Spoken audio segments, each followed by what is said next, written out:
Hi students, welcome to our channel साइद आई secondary education. गांव शहर इस कविता का दूसरा वीडियो है। मित्रों, गांव शहर इस पद्य रचना का यह तीसरा वीडियो है। आप सभी का इस तीसरे वीडियो में सहर्ष स्वागत करता हूं। छात्र मित्रों, इस वीडियो में आज हम देखेंगे इस काव्य रचना के जो कठिन शब्द आए हैं उनके अर्थ जानेंगे और फिर इसको आगे हम बढ़ेंगे।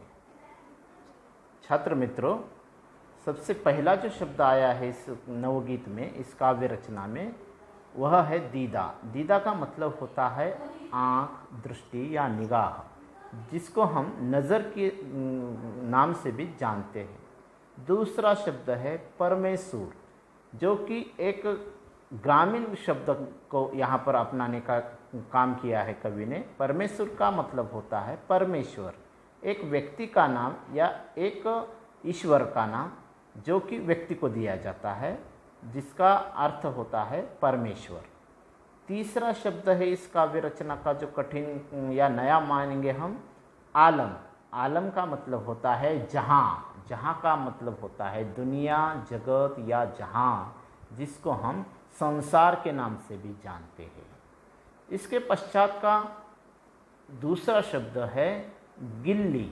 गिल्ली को हम गिलहरी के नाम से जानते हैं। गिलहरी का मतलब होता है हमारी मातृभाषा मराठी में, जिसको हम गिलहरी का दूसरा अर्थ भी होता है खारुताई, जिसको हम अपनी मातृभाषा में जानते हैं। इसके पश्चात का जो शब्द है गैया। गैया का मतलब होता है गाय। इस काव्य रचना में गैया के नाम से इसको अपनाया गया है, लेकिन इसका अर्थ है गाय, जिसका दूध हम पीकर अपने जीवन में आगे बढ़ते हैं। और इसके पश्चात का जो शब्द है घमाना। घमाना का अर्थ है यहाँ पर धूप खाना, सेकना या फिर सूरज की धूप में अपने आप को नहाते हुए रखना। छात्र मित्रों, अब हम इस काव्य रचना का भाव समझेंगे, भाव जानेंगे। यानी कि इस नवगीत का, जिसका नाम है गांव शहर, इस नवगीत के हर पंक्ति का मैं भावार्थ समझाने की कोशिश करूंगा। आशा है कि आप लोग इस भावार्थ को अपने तरीके से जानेंगे या समझेंगे। पहली पंक्ति में कवि कहते हैं, बदला बदला सा मौसम है, बदले से लगते हैं सूर, दीदा फाड़े शहर देखता, गांव देखता टुकुर टुकुर। कवि का कहना है कि आज जो मौसम है वह बदला सा लग रहा है, और इस बदलते हुए मौसम में सूर जो है वह लोगों के, यानी कि गांव में रहने वाले लोगों के और शहर में रहने वाले लोगों के सूर बदले से लगते हैं, या उसमें परिवर्तन आया ऐसा लगता है। क्यों लगता है? क्योंकि आज कवि कल्पना करता है कि दीदा फाड़े शहर देखता, गांव देखता टुकुर टुकुर, यानी कि अपनी आँखों से शहर जो है गांव की तरफ देख रहा है, और गांव जो है व्याकुल होकर, निराश होकर या फिर आश्चर्यचकित होकर शहर की तरफ देख रहा है, जो टुकुर टुकुर की नज़र से देख रहा है, यानी कि बारीकी से देख रहा है। आगे कवि कहते हैं कि तिल रखने की जगह नहीं है, शहर ठसाठस भरे हुए, उधर गांव में पीपल के है सारे पत्ते झरे हुए। कवि का और एक मतलब यह है कि जो शहर की अवस्था बनती जा रही है, वह शहर की अवस्था ऐसी बनती जा रही है जैसे मानो कहीं पर भी पाँव रखने की जगह नहीं है, जिसको कवि ने यहाँ पर एक कल्पना दी है, तिल रखने की जगह नहीं है। यानी कि तिल कितना मात्रा उसकी जो होती है वो छोटी मात्रा में होती है, यानी कि तिल रखने की, यानी कि छोटी सी छोटी जगह भी जहाँ पर खाली नहीं है, ऐसे शहर ठसाठस भरे हुए हैं, जो कि ग्रामीण भाग से, गांव से आए वाले लोगों से भरे हुए हैं।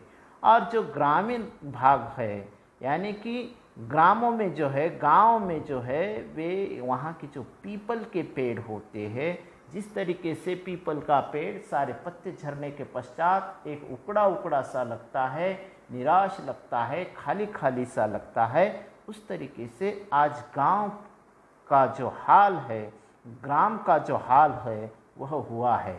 आगे कवि कहते हैं मेट्रो के खंबे के नीचे रात गुजारे परमेश्वर, दीदा फाड़े शहर देखता गांव देखता टुकुर टुकुर।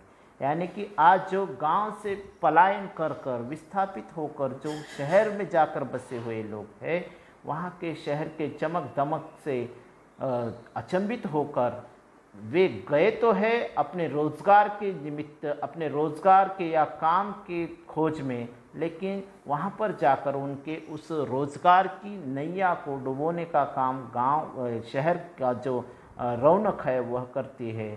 जैसे यहाँ पर कवि कल्पना करता है, मेट्रो के खंबे के नीचे रात गुजारे परमेश्वर, यानी कि शहरों में जो मेट्रो रेल चलाई जाती है उनके जो खंबे खड़े होते हैं, उस खंबे के नीचे, यानी कि अगर फुटपाथ पर भी दिन निकालने पड़े तो वह गांव के लोग जाकर फुटपाथ पर रहकर अपने दिन गुजार रहे हैं। और इस तरीके से दीदा फाड़े शहर देखता, यानी कि अपनी आँख फाड़ कर देख रहा है शहर और गांव की तरफ, और गांव जो है वह टुकुर टुकुर देखता है शहर की तरफ।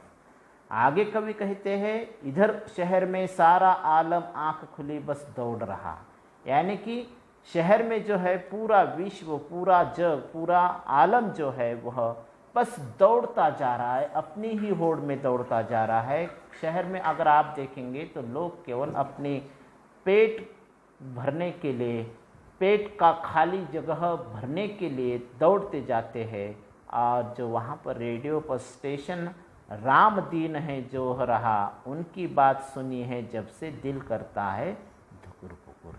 यानी कि आज हम देखेंगे कि अगर रेडियो पर स्टेशन भी है और उस स्टेशन पर जो राम दीन है, यानी कि जो भी अनाउंसर है, जो भी वह कुछ उद्घोषणा करता है, वह यही बात कहता है और वह कहता है कि मेरा जो दिल है वह धुकुर पुकुर कर रहा है, क्योंकि सभी लोग कहते हैं कि शहर में कुछ नहीं रहा है, क्योंकि आज शहर भी केवल लोगों से लबालब भरे हुए हैं, लेकिन ना हाथ को काम है ना दिल को सुकून है।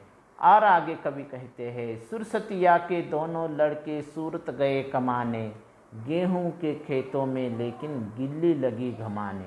यानी कि गांव में के जो सुरसतिया के दोनों लड़के हैं, यानी कि एक औरत की जो दोनों लड़के हैं, वे सूरत यानी कि शहर कमाने के लिए गए हैं, लेकिन गांव में जो है गेहूं के खेत जो है खड़े, वे केवल वहाँ पर गिलहरिया या गिल्ली जो है वह घूम रही है और अपना शरीर जो है वह धूप में सेक रही है, क्योंकि उस गेहूं के खेतों में काम करने हेतु या उसको कुछ काटने के हेतु या उसका कुछ काम करने हेतु लोग बचे ही नहीं हैं।